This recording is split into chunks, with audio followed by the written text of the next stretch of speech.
Welcome to Where Are You? A look that recenters us, a space to pause, listen to the word, and allow it to speak into our lives. Today, we begin this journey on a very special day, Holy Thursday, the beginning of the Easter Triduum, a day when love becomes selfless giving, service, and love. Today, we are joined by Friar Rafael Castillo. Friar Rafael, welcome. Hello, Natalia. How's everything? How are you? From where are you joining us on this Holy Thursday? Sending greetings from the peacefulness of our convent in California. I say that it's peaceful because I'm imagining a whole lot of parishes just busy preparing lectors, preparing the different ambience, liturgical ambience in the parishes. And I'm here in a peaceful place surrounded by the holiness of our older and sick Recollect brothers. That's great. Easter is a very special time, and on this podcast, we're aiming to help people understand better the meaning and the importance of each day. So today, we're going to start by reading today's reading. So let us now listen to a passage from the Gospel according to John. Before the feast of Passover, Jesus knew that his hour had come to pass from this world to the Father. Having loved his own who were in the world, he loved them to the end. He rose from supper, took off his outer garments, and tied a towel around his waist. Then he poured water into a basin and began to wash the disciples' feet. He came to Simon Peter, who said to him, Lord, are you going to wash my feet? Jesus answered him, what I am doing now, you do not understand, but you will understand later. After he has washed their feet, he said, Do you realize what I have done for you? If I, therefore, the master and teacher, have washed your feet, you ought to wash one another's feet.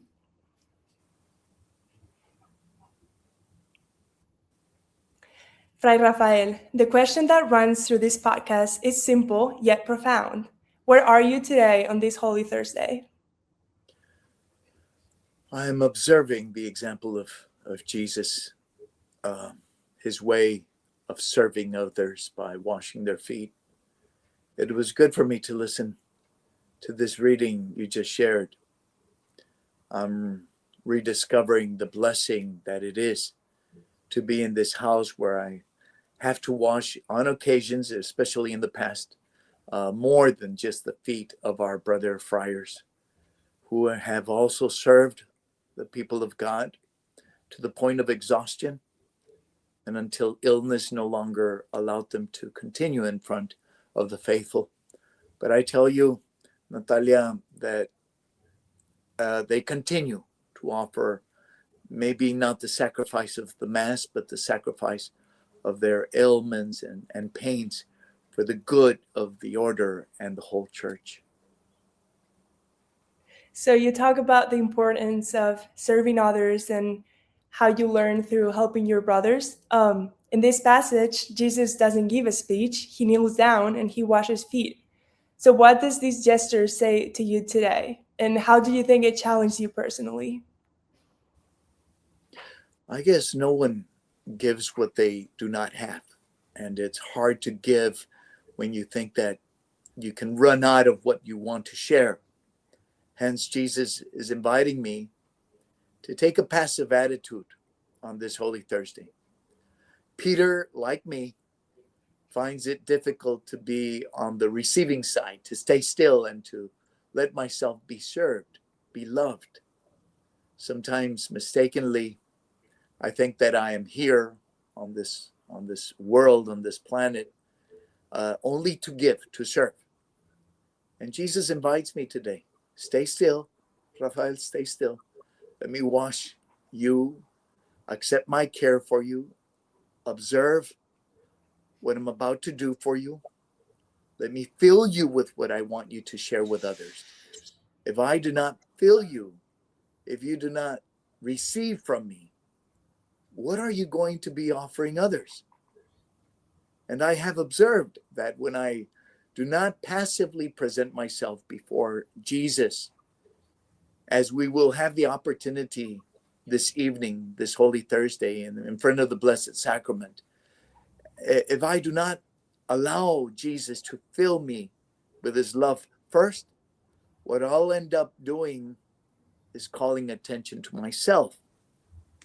And if I do not manage to be the protagonist in everything I do, that's where frustration will start kicking in, and I will become impatient and angry because things are not coming out the way I want them to come out.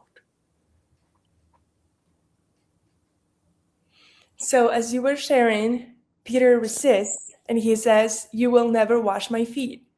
In what ways do you think we also resist being loved like this? I personally resist because I'm a friar and I'm a priest. And unconsciously, I think that I got to present myself as someone who is perfect, someone who is already done.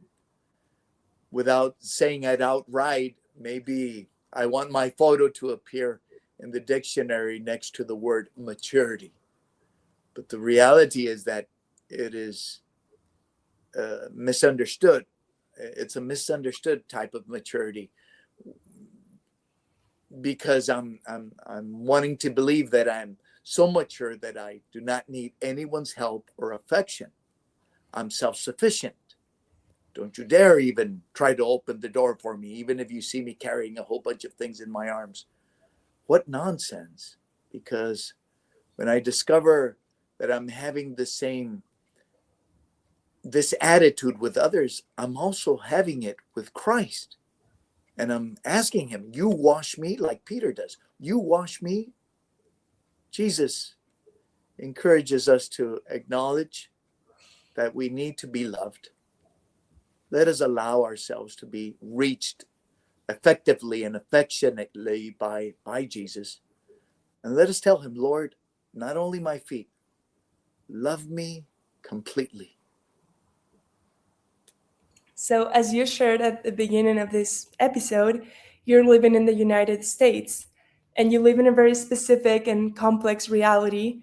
So, how is this a call to wash one another's feet live there? I'm seeing that religion is being substituted by social causes. And when religion, when God, the source of love, is forgotten, the notion of brotherhood, of unity, is lost. There seems to be a social phenomenon here in the US that is doing us a lot of harm. It's an insistence on creating small divided groups. And we are being pressured to belong to one of these groups according to your appearance, according to your taste, preferences, beliefs, depending on your feelings, your perception of life. And then this comes with the following instruction. Everyone now who is not in your group is against you. Eliminate them. And the social chaos appears. Washing the feet of others, yes, but only if you think as I do. Even within the church itself, I believe that it is necessarily, literally, to practice this gesture of washing each other's feet, to see if we can put aside the pride that foolishly convinces me that I am better than you. So, from an Augustinian perspective, that is so centered on the heart, how do you understand this gesture of Jesus?